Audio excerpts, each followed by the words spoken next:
भाई क्या है मुख्य बात, आप जब यहाँ थे तब पंचायत थी, आज ये वार्ड हो गया।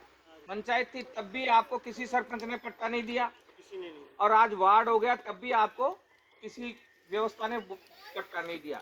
न कांग्रेस ने दिया, न बीजेपी ने दिया।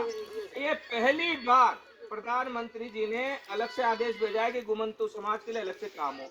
उसके लिए घुमंतु प्रकल्प के लोग लगे हुए हैं, संघ के अच्छे ईमानदार लोग लगे हुए, लेकिन उन तक आपकी बात पहुंचेगी जब तक ना, है ना, पहुंच गई। अब ये पहुंचने के बावजूद ये जेडीए में कुछ माफिया हैं, वो क्या करते हैं, वो ऐसे गरीबों की बस्तियों को ढूंढते हैं और उनको ये नहीं कहते आके कि यार तुम्हें मकान दिला देते हैं, तुम्हें कहीं बसा देते हैं। ये कभी, अरे पास आ जाओ, आवाज आ रही है।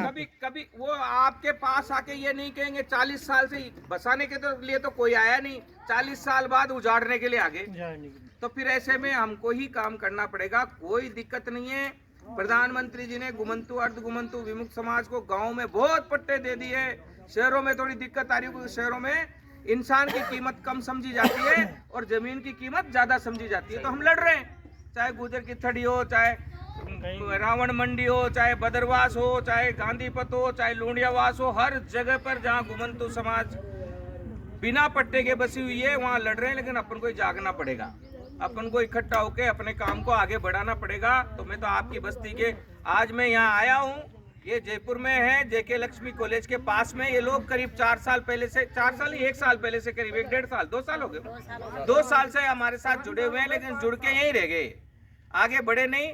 और इनको सरपंच ने कहा, बीच में सारी व्यवस्था हो गई थी, लेकिन सरपंच आगे बीच में, वो सरपंच साहब बोले कि नहीं नहीं मैं कर दूंगा, और वो आधे लोगों को कह भी गए यहाँ आके कि साहब मैं पट्टे दे दूंगा। तो वो गाँव, ये बस्ती वाले बेचारे बेवकूफ बन गए, उस सरपंच के कहने पे आ गए। और आज पता चल रहा है कि इनको 7 दिन में खाली करने का नोटिस दिया गया है, नहीं तो जेडी आके तोड़ देगा। तो ऐसे झूठ बोलने वाले जो लोग हैं, ये झूठ नहीं बोल रहे, असक्षम हम तो अब तक जो सरपंच रहे ना 40 साल में, वो दोषी हैं। ये गरीब अनपढ़ लोग आपके इलाके में ऐसे ही पड़े हुए हैं, और आज अमीरों को जमीन देने की तैयारी चल रही है। इंसान की कीमत कम हो गई है। तो भैया ये ध्यान रखना, ये बात ऊपर तक जाएगी। बिना मकान दिए अगर इनका एक भी ईंट यहाँ से हिलता है ना, तो हम ईंट से ईंट बजा देंगे, ये ध्यान रखना। और हम लड़ेंगे, हम कानून में भी लड़ेंगे, सड़कों पर भी लड़ेंगे। और हमारी लड़ाई देखी है ना तुम लोगों ने, हम ना भूमाफियाओं से डरते हैं, ना ही किसी गलत काम करने वाले नेताओं से डरते हैं, चाहे वो कहीं कितना ही बड़ा हो। ये गरीब जनता की सेवा के लिए हम निकले हुए हैं, और इसलिए निकले हुए हैं क्योंकि प्रधानमंत्री जी ने और भजन लाल जी ने शपथ खाई है कि घुमंतु अर्ध घुमंतु विमुक्त समाज का जब तक भला नहीं होगा तब तक हम चैन से नहीं बैठेंगे। हर जगह काम हो रहा है, जयपुर शहर में क्यों नहीं काम हो रहा है? जेडीए में भूमाफिया का राज चल रहा है, इसलिए तो काम नहीं हो रहा ना। जेडीए सर्वे करे अपनी बस्तियों का, जिन बस्तियों पर आपको लगता है कि ये हमारी जमीन है और यहाँ ये लोग बैठे हुए हैं, सर्वे करके उस सर्वे को सरकार को पेश करे।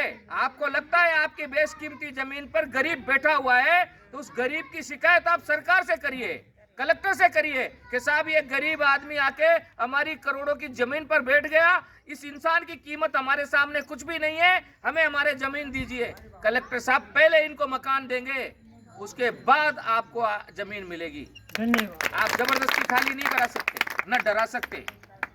ये भारत जोड़ो मिशन सोसाइटी और हमारे जितने भी पदाधिकारी हैं सब इनके साथ है, और ये लड़ाई हम शुरू कर रहे हैं। आप सभी जो भी जयपुर जैसे शहरों में, चाहे जोधपुर हो चाहे अजमेर हो, एक बात ध्यान रखना, आपको धरना प्रदर्शन में ले जाने वाले बहुत नेता आएंगे, लेकिन यहाँ लड़ने वाले कोई नहीं आएंगे, आपको ही लड़ना पड़ेगा आपके हक की लड़ाई। तो ये नेताओं के चक्कर में मत रहो, आप अपने कागज इकट्ठे करो, आप कलेक्टर के पास जाओ, आप जेडीए में जाओ, आप वकील करो, खुद की लड़ाई खुद लड़ो। नहीं तो ये भूमाफिया, इनको ये बेशकीमती जमीन चाहिए, आपकी जिंदगी से, आपके नन्हे मुन्ने बच्चों से कोई लेना देना नहीं है इनको। कहीं मरे हैं, इनसे उनको कोई जरूरत नहीं है कि इनकी सेवा करनी है। आपकी चिंता मोदी जी को है, आपकी चिंता भजन लाल जी को है, आपकी चिंता झाबरमल खर्रा जी जो जेडीए मिनिस्टर है उनको है, लेकिन उनको थोड़ी पता है कि ये क्या कर रहे हैं जेडीए वाले आपके साथ। हम हर जगह लड़ रहे हैं और ये लड़ाई जारी रहेगी। हम जेडीए के इस भूमाफियापन को मिटा कर रहेंगे।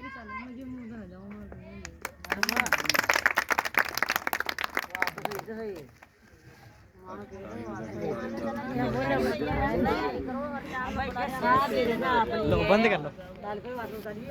बोलो भाई सबको।